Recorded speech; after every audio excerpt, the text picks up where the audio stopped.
Today's lecture is the female reproductive system. Start off by identifying the parts and their basic functions. Supporting conception and pregnancy, and this involves the whole monthly menstrual cycle, fertilization, implantation, gestation, and childbirth, lactation of milk production if the woman actually winds up having a child. External reproductive organs. Now remember, these started off as the same in males and females. The testosterone caused the male reproductive stuff to develop and the female tubes to atrophy and go away. Those primordial gonads then turn into testes. They drop down through the inguinal canal into the scrotum. For the female, the male tubes lacking testosterone to support them disappear. The ovaries remain up in the pelvic cavity close to the female fallopian tubes, and the rest of the female genitalia develops. So externally, the vulva, external clitoris, the erectile tissue, the same as the glans, penis in the male, and mammary glands. So here we have the labia majora and minora, part of the vulva, the clitoris, the small erectile tissue on the front. You have the vaginal opening leading into the internal reproductive parts. We're going to have the vagina, cervix, the uterus, and then the ovaries and fallopian tubes. Here's the bladder and the urethra, very close to the opening of the vagina, and the rectum and anus slightly behind. The perineum is this area right through here, all from the anus to the opening of the urinary tract. And so this area right here is the perineum. Internally, the vagina back to the uterus with the cervix as its opening.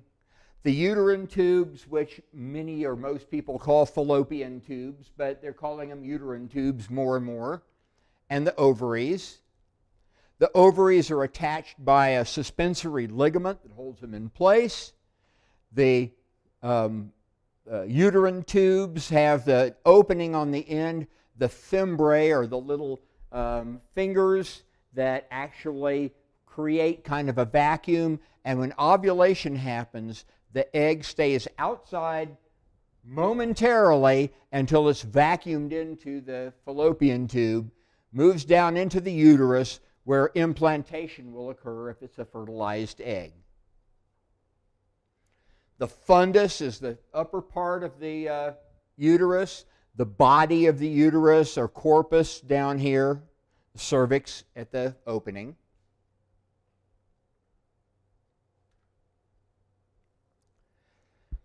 Here's a real one. Uterine tube. It's held in place with various sorts of connective tissues so everything stays aligned properly.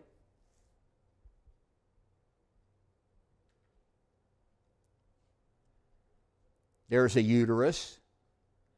Quite flat when it doesn't have a baby in it. Expands dramatically, of course, during gestation. Very muscular wall. There's an ovary, the egg just coming out, ovulation taking place there.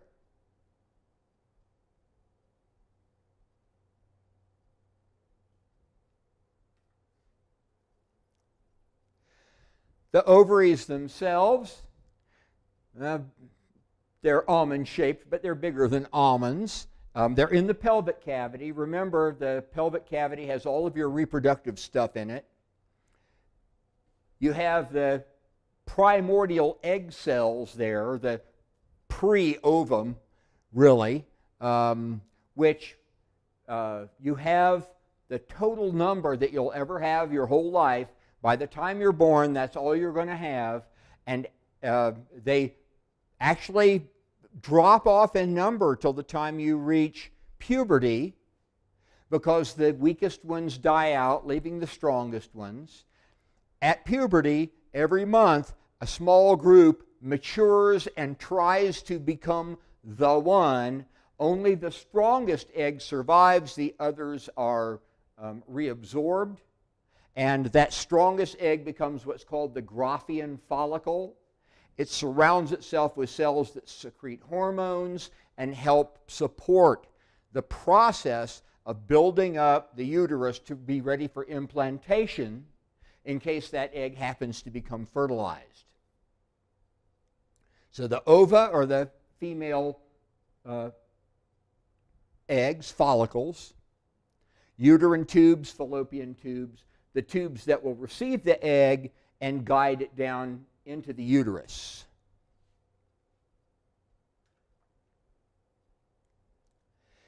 Uterus, very muscular. It has an inner lining that grows really fast every month and then sloughs off if it's not needed. So it has cells that are very rapidly reproducing, almost like stem cells. They can grow so fast. That is the endometrium, that inner fast-growing lining that will get thick every month and prepare for implantation of an egg. The myometrium, myo means muscle, so the myometrium is the middle layer, the muscle layer. The perimetrium is an outer kind of tough fibrous layer that just gives it some extra strength. The corpus is the body. Habeas corpus means the body. So the corpus is the body, the middle part of the uterus.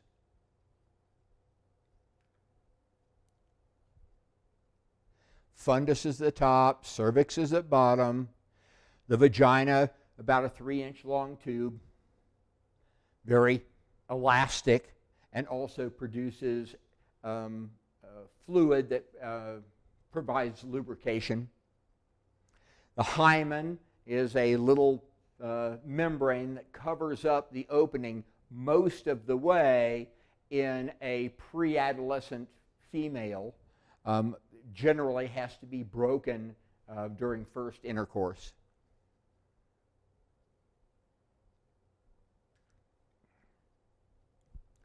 Right behind the uterus, and I'll show you where it is, between the uterus and the rectum, the area, there's a little area that is filled with fluid where you can actually take some fluid out and get some information about what's going on in this area.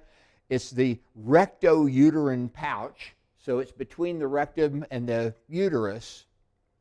And it's also called the Douglas cul-de-sac. It's a blind-end little pouch. And we'll see that we'll have a coldocentesis, is where you go into this cul-de-sac and draw out some fluid. So that term is used actually more than this is.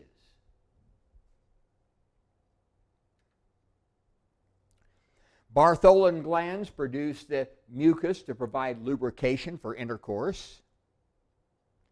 Mammary glands are breasts. They have lots of lobes or lobules inside that have alveoli. They look sort of like the alveoli in the lungs, but they fill up with fluid, and it is essentially body fluids plus some protein and fat being added to produce milk.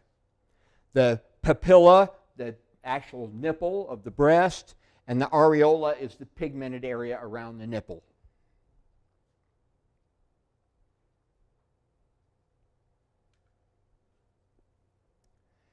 External genitalia, the vulva with the labia, vaginal opening, clitoris at the top, the urethral opening is up here. Here's a Bartholin gland cyst. The Bartholin glands are on either side.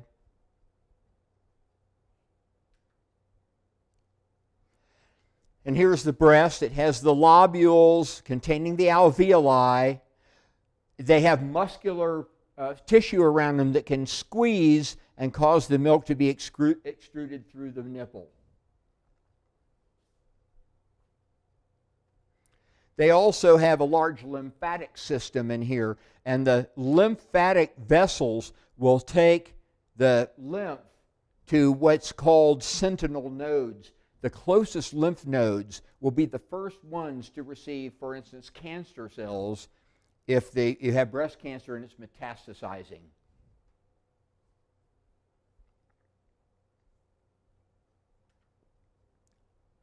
All right, so now let's give them all these parts their medical terms. The term archaeology means study of the first, or the early times.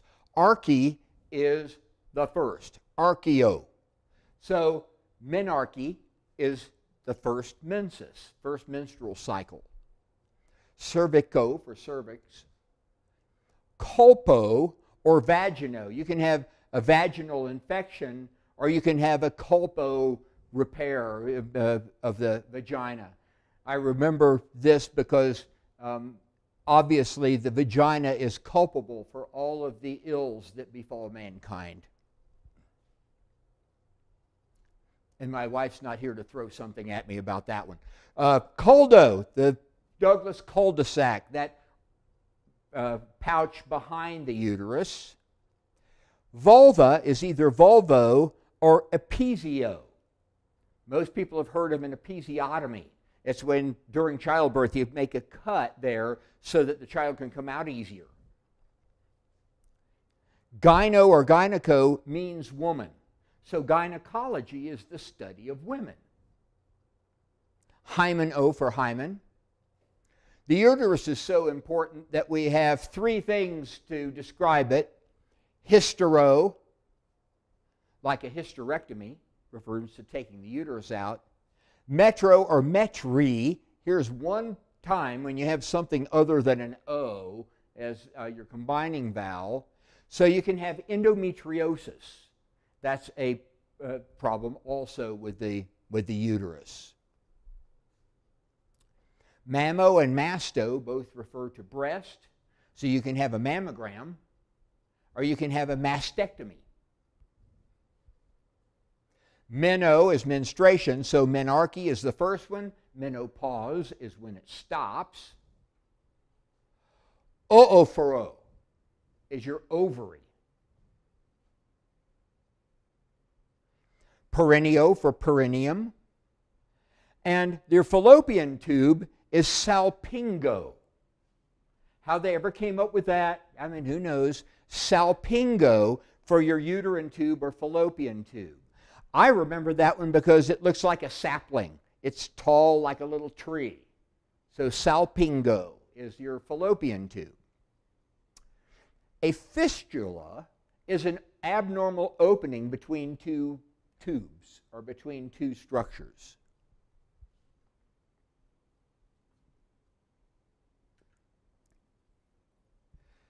So what's the ovary? Oophoro. Uterus, hystero, metri or metro. Uterine tube, salpingo. Cervico, vagino or colpo, hymeno.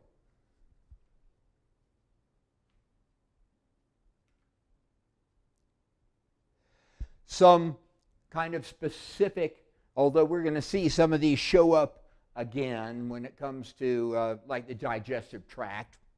But peri is the surrounding or outer layer. So the perimetrium is the outside of the uterus. The pericardium is the outside of the heart.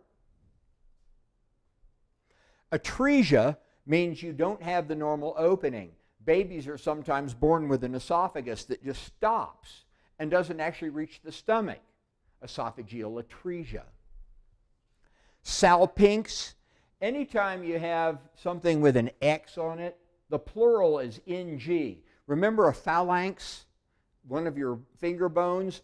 Phalanges is the plural. So salpinx is the uterine tube.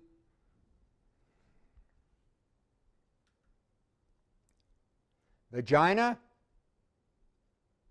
is what? Colpo.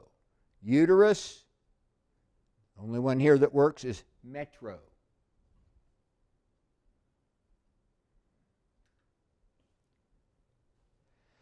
So now we can start putting together the diseases and conditions of all of these parts. Remember, the term A means without. Anemia, not enough blood or no blood. Amenorrhea. Rhea is flow. Meno is menstrual flow. Lack of menstrual flow. So amenorrhea is a condition that people have sometimes if they're sick, sometimes if they're anorexic, overexercisers, starving, morbidly obese. Various things may cause amenorrhea. Bartholin adenitis. Aden is gland. Bartholin gland inflammation. Cervicitis, the cervix. Colpitis, the vagina. Dysmenorrhea means it hurts. A difficult menstrual flow. Endocervicitis, the inner lining of the cervix is inflamed. Endometriitis is inflammation of the inner layer of the uterus. Hematosalpinx, blood in the fallopian tube. Hydrosalpinx, full of water, blowing up. Hysteratresia, remember this is another term for uterus, lack of the normal opening from the uterus. Mastitis, an inflammation of the breast. Meno Metrorrhagia.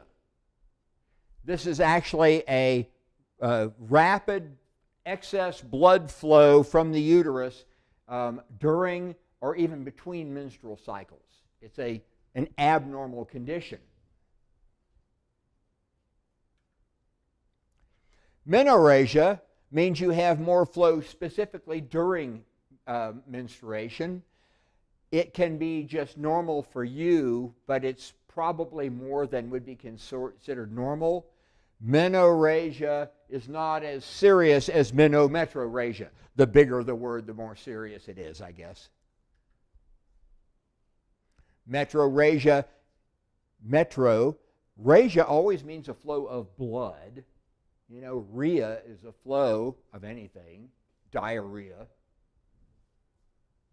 Rhagia, like hemorrhage, means flow of blood. So metrorrhagia is a flow from blood between menstrual cycles. So there's a couple of different terms that kind of overlap on that. Myometritis, inflammation of the muscle layer. Oligomenorrhea, scanty, very small amount of flow during menstrual cycles. Some conditions that will cause that. Also, some birth control pills might cause that. Oophoritis, inflammation of the ovary. Parametritis, inflammation of the outer layer. Pyosalpinx, pus in the uterine tube, so there's an infection in there. Salpingitis, inflammation. Salpingocele, a herniation. Vaginitis, inflammation. Vulvovaginitis, both in and outside.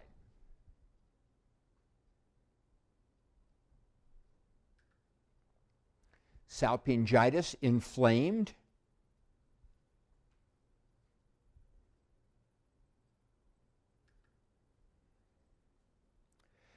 Here's some conditions, and there's plenty of them, that aren't built from word parts. So these are ones you'll just have to sort of learn. Adenomyosis. This is a growth of the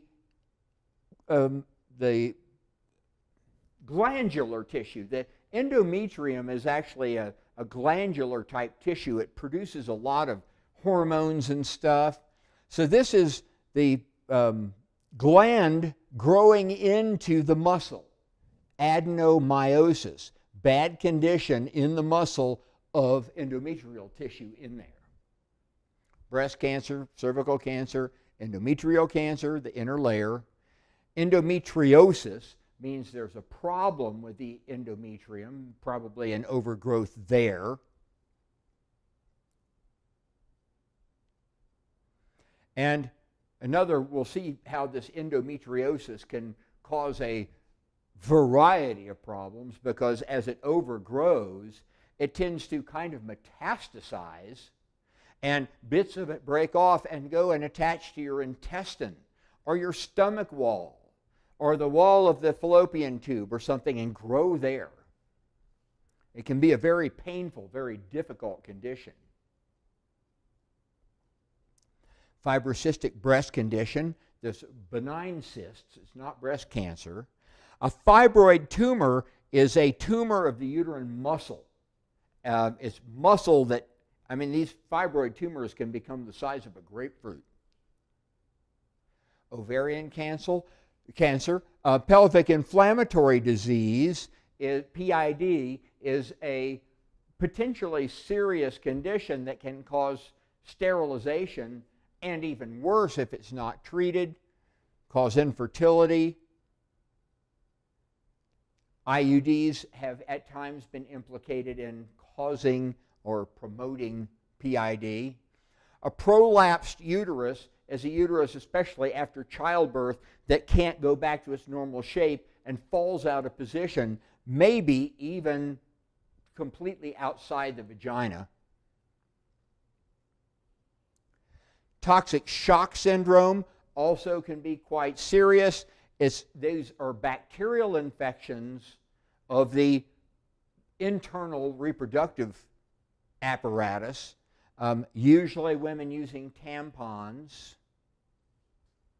A vesico-vaginal fistula, vesico refers to the bladder, vaginal fistula, an abnormal opening between the bladder and the vagina.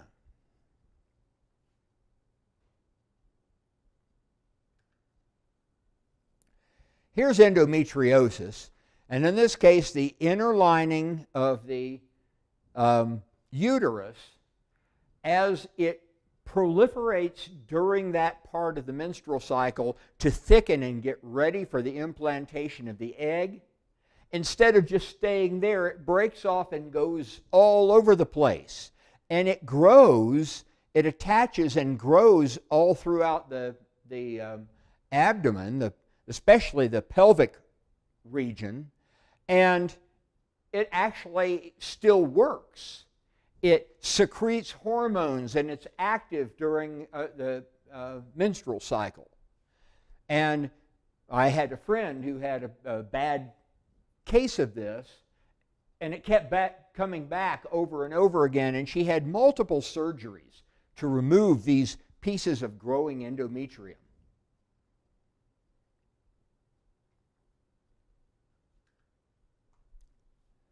Rapid flow of blood at menstruation. Looks like Menorrhagia. During the menstrual cycle, rapid flow of blood. Not menorrhea, that would be a rapid flow of anything. Got to be blood.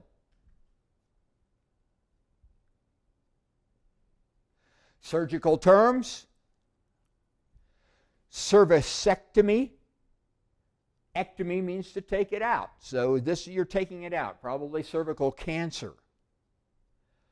Colpoperiniorrhaphy. The vagina and the perineum are being repaired, surgically repaired, or sewed up, sutured. Rhaphy really means to sew it back up. So probably after childbirth, the tearing or even an incision that was made has to be sewn back up. Colpoplasty means to just repair it. Colporrhaphy just means to suture it. Coldocentesis, taking a fluid out of that Douglas cul-de-sac behind the vagina. Episioperitoneoplasty. Well, this is the vulva and the perineum repair. Episiography, repair or suturing up the perineum, vulva. Hymenectomy, removing the hymen if it actually has to be surgically removed because it's too tough to break. Hymenotomy, to make a little cut in it. A hysterectomy is to take out the uterus. Hysteropexy means to fix it back up in place so it won't fall out. Hysterosalpingo-oophorectomy. Take it all out. You're taking out the uterus, fallopian tubes, and the ovaries.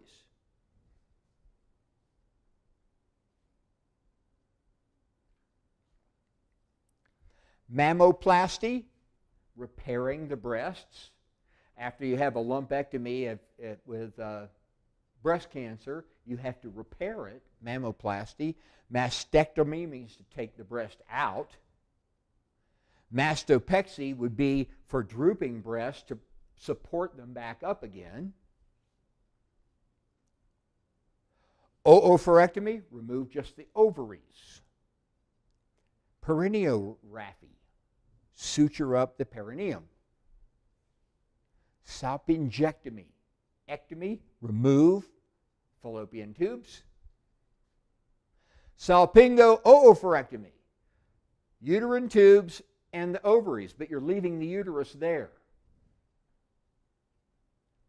Salpingostomy, a new opening being created. You might need that if you had your tubes tied and you're trying to reconnect it to conceive a child. Vulvectomy, removal, obviously cancer.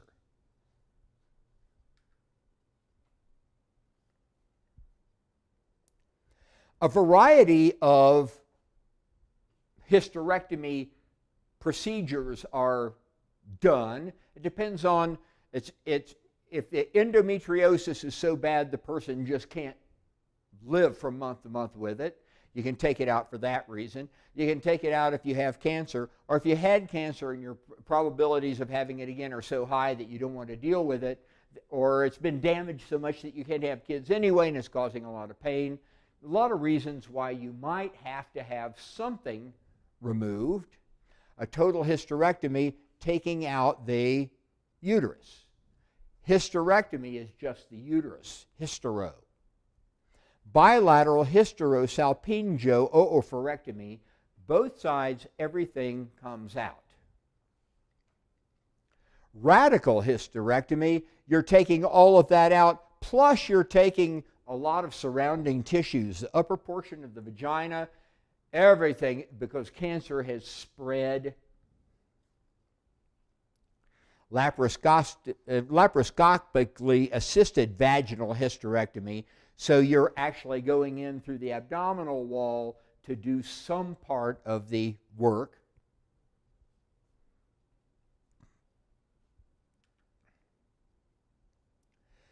And different types of breast surgeries. Radical mastectomy, you're taking out the breast, all the breast tissue, the muscle underneath the breast, and all the lymph nodes around there. They don't do them that much anymore because it was so disfiguring and made it hard for the person even to use their arms, and the outcome wasn't noticeably better than some of these other ones. A modified radical, a little bit more likely, the breast tissue, nipple, and lymph nodes. Simple, the breast tissue and the nipple, but not the lymph nodes. So what you might do is take out a sentinel or biopsy a sentinel node. You find out there's no cancer there, but the breast has cancer in it. It just hasn't metastasized yet. So you take out the breast. Subcutaneous, take out the breast, but you leave all the tissue underneath, but you leave the skin, the nipple, and the areola on top. It makes it easier to restore it to a normal looking breast. Segmental, you take out a part of it, and a lumpectomy, you just take out the cancerous lump itself.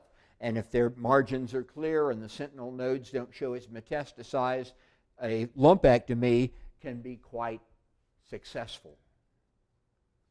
Requires catching it pretty early.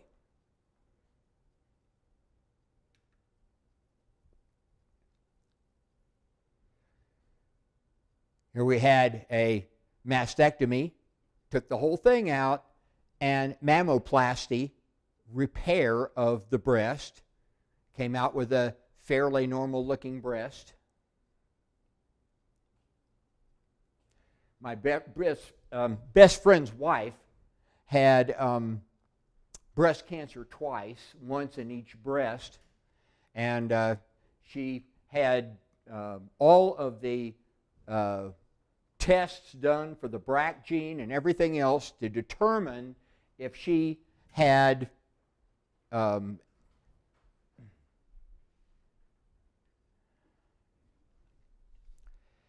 was genetically predisposed to having breast cancer, and she was, so she had both breasts removed completely, prophylactically,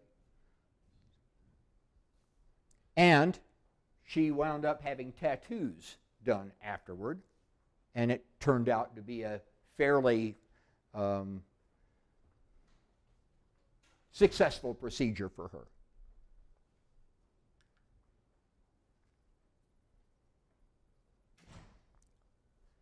Various surgeries involving the uterine tubes.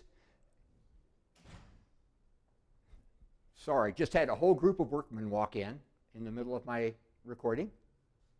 I hope they enjoyed seeing the mammoplasty. So here we have the removal of the uterus, both ovaries and both fallopian tubes. One side, just the fallopian tubes and ovaries, just the uterus.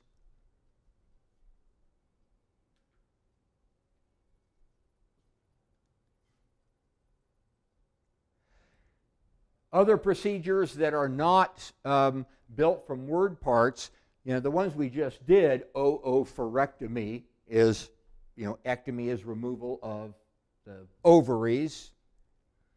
Anterior and posterior colporrhaphy. This is a repair of or suturing up of the vagina because of herniations or bulgings from the front and the back of you have the bladder pushing from one side, you have the rectum pushing from the other side, and so it's anterior and posterior repair. A&P repair is what it's normally called. Conization is a removal of a little cone-shaped piece of tissue to take the cervix out for cervical cancer.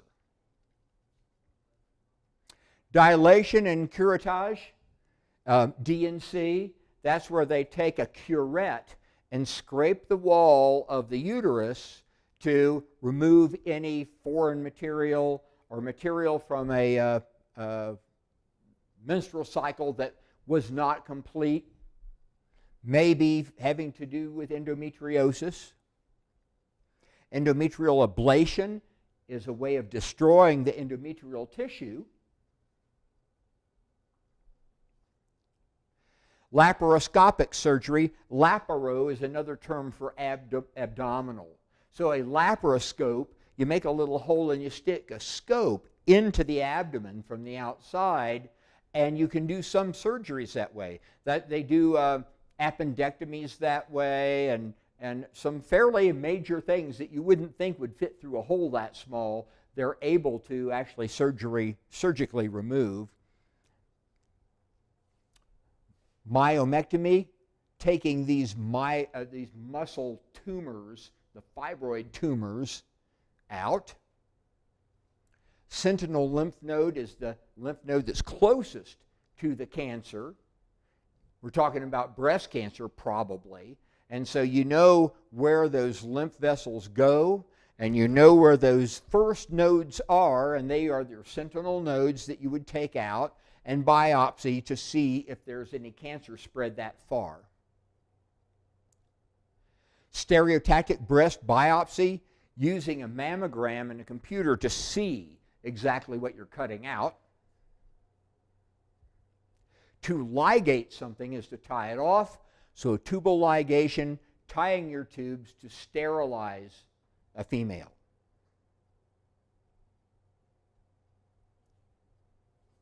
Uterine artery embolization, UAE.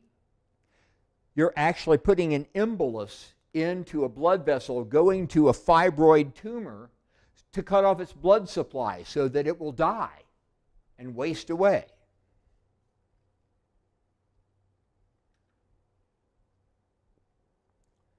Stereotactic breast biopsy, using imaging to guide you. Surgical breast biopsy is just cutting out a piece of the lump and looking at it. Wire localization uses a combination of ingredients. Take a wire and put it directly into the lesion.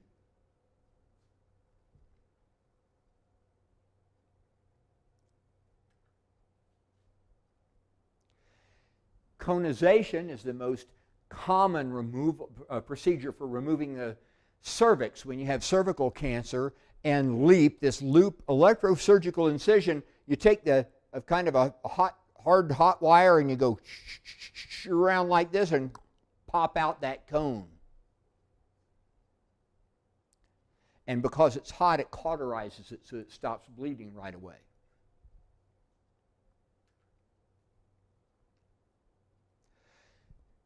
We will see other systems where we use cryosurgery too. This means cold surgery, using a cold knife to cut it, or a cold, like liquid nitrogen you can put on your face to burn off precancerous spots on your face. That's also cryosurgery. What you're doing is freezing the cells to kill them. Laser ablation, you use a laser. You can use a laser to cut, or you can use it to kill abnormal cells. Laparoscopic tubal sterilization. So they're going up through here, we're going in through here, so you're able to look from here, you're able to cut laparoscopically and tie off here, take a little piece of the tube out. Again, you can sometimes get them to grow back together and successfully conceive a child. It's not guaranteed, though.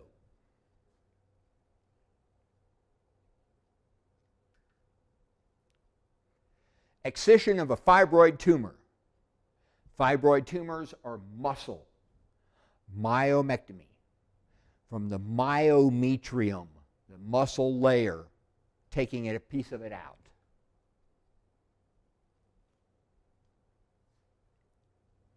Diagnostic terms. Hysterosalpingogram. Well, that'd be the uterus and the fallopian tubes. Taking an image of some sort and looking at it. Mammogram. Looking at the breast. Put their breast on a platform and kind of smash them flat and take a picture. My wife says they're not particularly comfortable.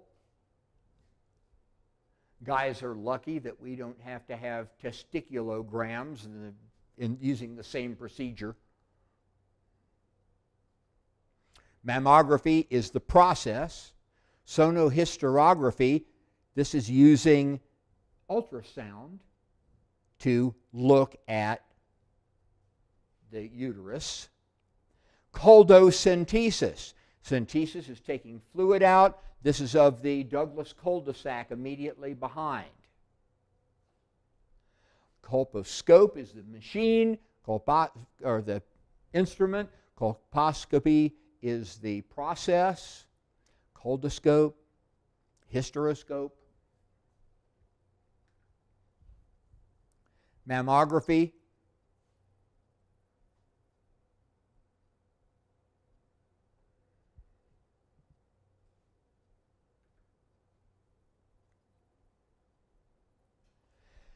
Transvaginal sonography.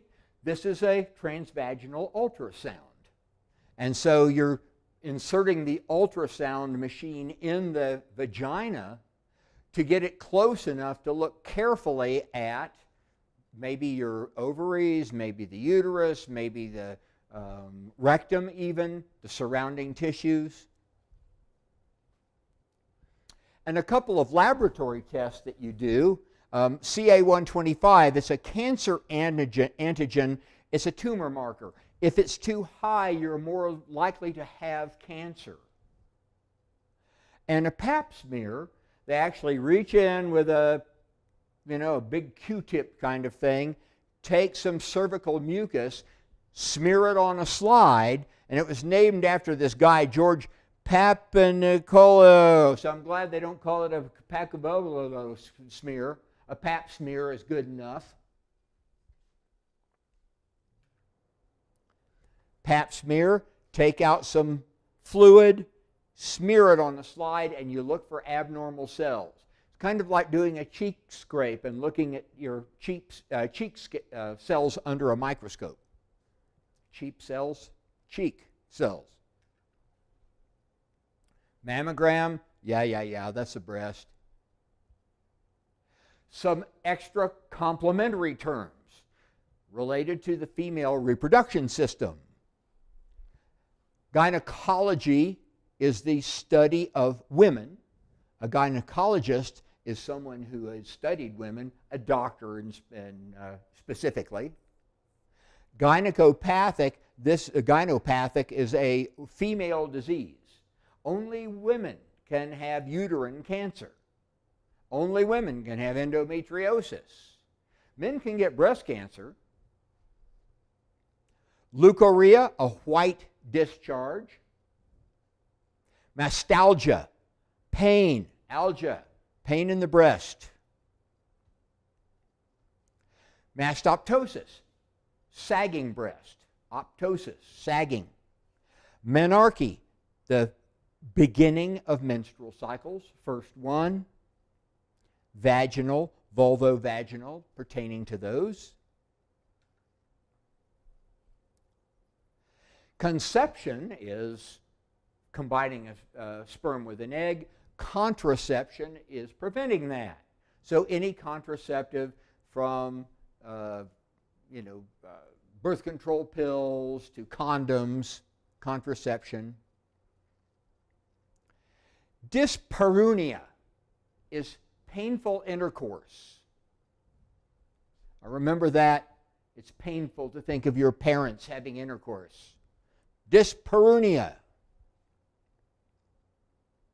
A fistula, that unusual opening, abnormal opening between two structures or two tubes. Hormone replacement therapy, usually estrogens after menopause for women who are at really high risk for osteoporosis. Menopause, when you stop having menstrual cycles. Premenstrual syndrome, a set of uncomfortable symptoms from somewhat depressed, somewhat anxious, some pain, headaches, a variety of symptoms that can happen right before the menstrual cycle occurs, because there's a big flip-flop of hormones that happen that set off ovulation and the menstrual cycle. A speculum is the tool that you open the vagina to look at it in a gynecologist's office.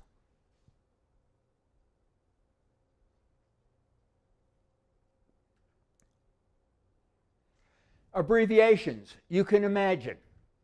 Lots. A&P repair, front and back. Herniations or bulges that are blocking off the vagina. Breast cancer. BC can also be used as basal cell, like a basal cell carcinoma, but in this context, it's going to be breast cancer. Cervix, yet another X. We got PX for prescription, and we got RX, for prognosis, and we have RX for prescription. DX for diagnosis. CX, cervix. D and C, the scraping of the wall of the uterus. Fibrocystic breast disease, gynecology or gynecological, hormone replacement therapy, intrauterine device, IUD, that's implanted on the uterine wall and prevents it from accepting implantation of a fertilized egg. Pelvic inflammatory disease, premenstrual syndrome, PMS, sonohysterography using ultrasound. Here, this one's big enough. That means taking everything else. Total abdominal hysterectomy, bilateral salpingo oophorectomy. It means that you took everything out. Toxic shock syndrome, total vaginal hysterectomy, transvaginal sonography, the ultrasound, and uterine artery embolization to kill the fibroid tumor.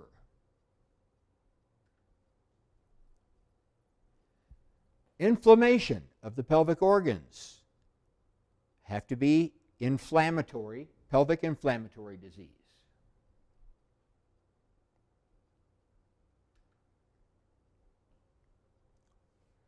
So let's look at somebody. Here we have 37-year-old gravida 2, para 2 woman. Well, as we're going to see in the gynecological lecture, where we're talking about, pregnancy and childbirth, that gravida means pregnancy and para means birth. So this woman has been pregnant twice, and both times she had babies. So you don't need to know that one now, but that's what it means. Woman was preferred. She complains of fullness in the pelvic region and Meno Metrorrhagia. A lot of blood flow, abnormal blood flow during and even between menstrual cycles. And, frequency and urgency of urination, fatigue. Last menstrual cycle was 2 weeks ago, and her mother had ovarian cancer, so they're worried. Ill-defined mass was palpable on the left portion of the uterus, a blob on the side of the uterus. They did a pap smear, and the cytology, the study of the cells, was normal. The CH125 cancer antigen tests were normal, so that's looking better. And transvaginal sonography looked at this thing and found out it's a fibroid tumor. Everything else looked normal. Again, when you get to be my age, you know somebody who's had everything. Good friend of mine lives in Canada, and she's a nurse, and for years had terrible pelvic and back pain, and they kept telling her it was degenerative disc disease, and that for a decade, for 10 or 11 years, they kept telling her that, and she was taking a lot of pain meds and stuff. Finally, somebody did an MRI and found out that she had a fibroid tumor bigger than a softball, and it was pressing against the nerve roots in the base of her spine. She took it out. She's a lot better, but they left it in so darn long that she has some nerve damage and always will. It's never going to come completely back. Discuss the benefits of having a vaginal hysterectomy and taking it all out. Because her mom had cancer and now you're having abnormalities, maybe you should just have it out. She said, no, I want to have kids still. So they took the fibroid out laparoscopically.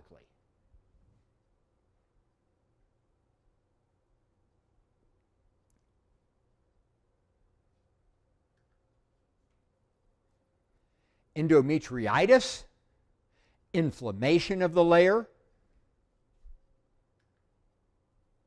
Mucopurulent. What does that mean? Mucus and pus. cervicitis, inflammation of the cervix.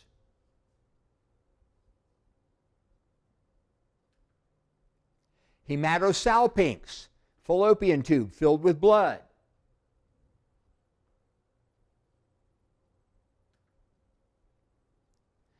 Salpingostomy, taking out, making an artificial opening in the side of the fallopian tube to remove the tissue in an ectopic pregnancy. Ectopic pregnancies do not produce viable offspring. They just kill mothers. So you have to remove the tissue.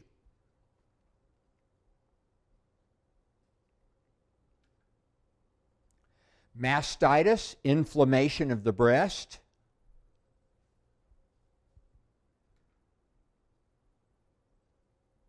So now we'll look at these terms. We've seen these guys. Salpingitis, inflammation. Pyosalpingitis, it's filled with pus as well. So when you take a sample out, it's full of white blood cells, that's what pus is.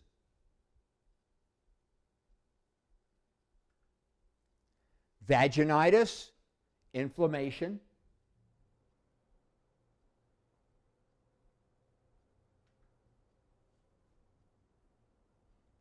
Menorrhagia, blood, extra blood flow. Metrorrhagia usually means between menstrual cycles. This is during. Myometritis, inflammation of the muscle layer. Oligomenorrhea, not much flow. Scanty flow. Oophoritis, inflammation.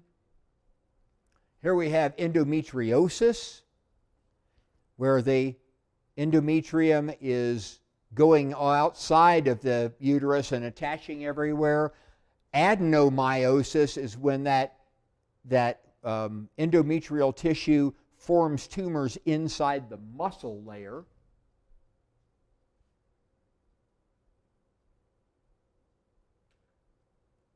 Inflammatory breast cancer, one of the most lethal types of breast cancer.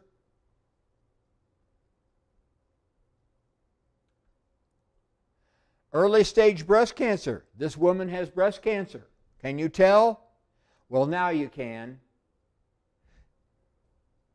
Get your mammograms.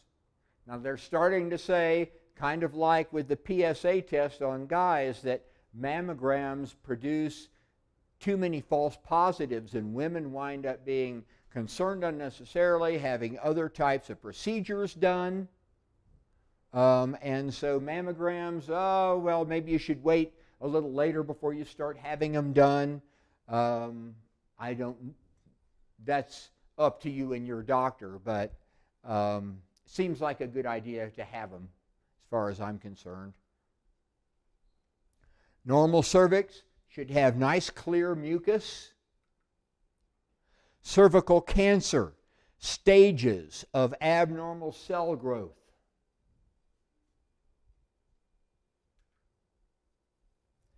Normal cells, abnormal, more abnormal, and totally abnormal cells, and even the cells down here are abnormal, invasive into the surrounding tissue.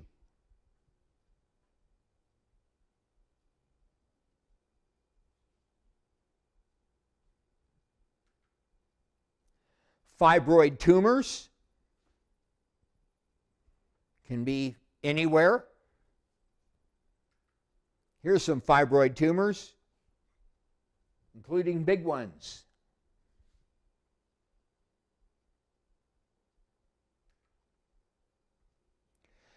Uterine prolapse. The uterus is supposed to be up here. After childbirth, often the vagina is stretched, all the connective tissues are stretched, and the uterus can start falling through and even protrude outside the vagina. Sacrocolpohysteropexy.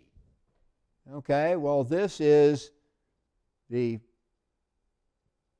fixation of the uterus pulling the vagina up, making a sling that's actually attached to the back of the bottom of the sacrum and holds the uterus up in position.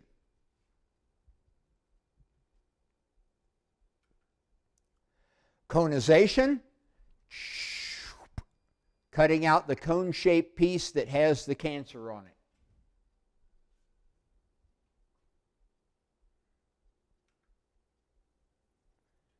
The LEAP surgery, using this hot wire that they can kind of cut around like this until the cone pops out.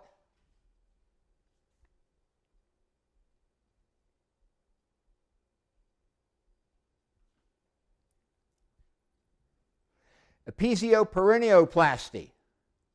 Now this is a terrible term for a procedure that is not really what it says it is. Female circumcision.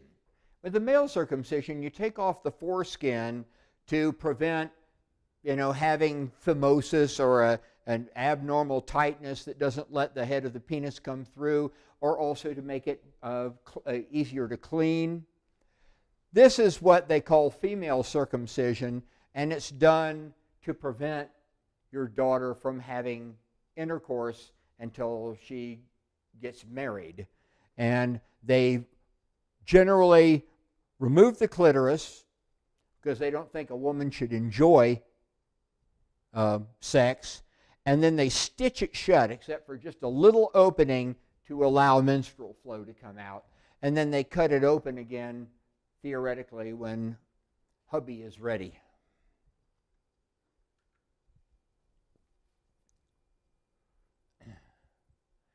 Female circumcision. And there's how it's sewn up.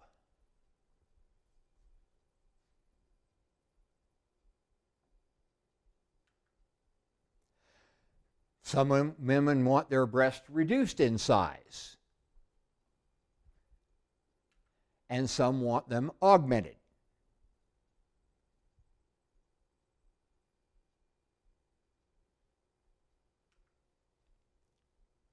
Radical mastectomy, taking out the breast, and radical is taking out the muscle behind the breast as well.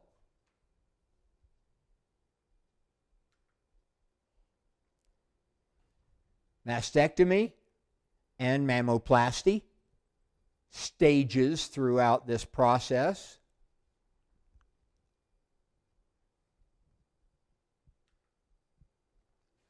A&P repair. You see the bladder bulging in one way and the rectum bulging in the other way, pinching off the vagina, and so the repair, pulling them back where they're supposed to be.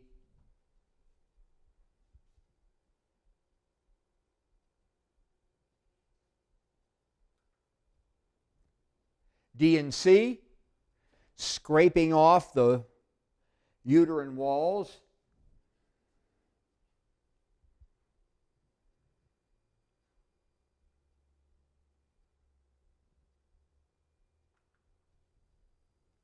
Endometrial ablation. So you can take this wire and go around.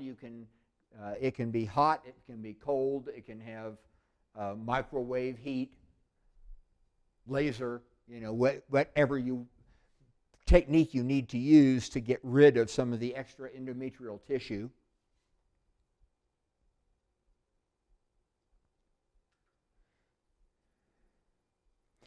We saw this, tubal ligation for sterilization.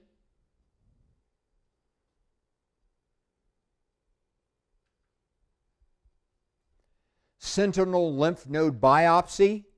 So here we have breast cancer. We know that the closest lymph nodes to the breast cancer are going to be here, and therefore you take a piece out and you biopsy it to see.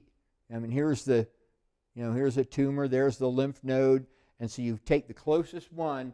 If there are no cancer cells in that, then you don't have to go beyond that to see if the metastasis has taken place.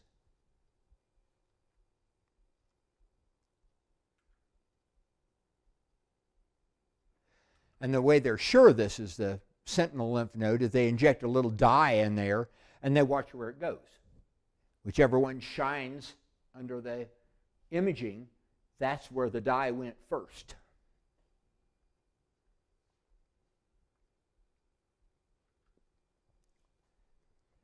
Uterine artery embolization, LAE. So here we have a fibroid tumor and you're blocking off the artery that is feeding the fibroids so that they hopefully will die on their own.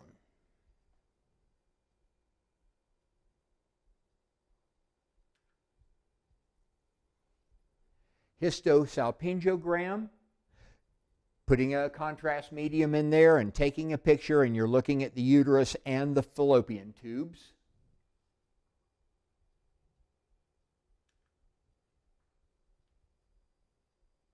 Sonohysterography, ultrasound to look at the uterus.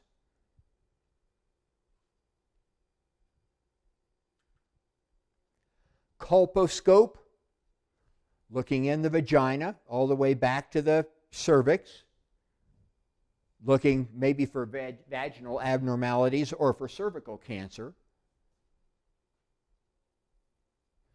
This is the speculum here. The speculum's holding it open so that you can look through into there. And there's the kind of image you get of the cervix.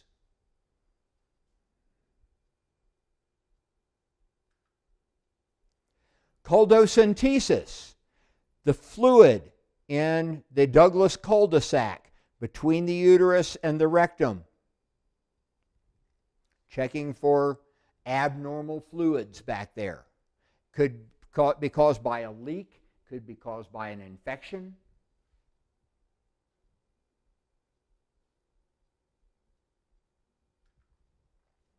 Transvaginal ultrasound, putting the ultrasound in far enough that you can actually look in the uterus a little bit more clearly than you can going from the outside.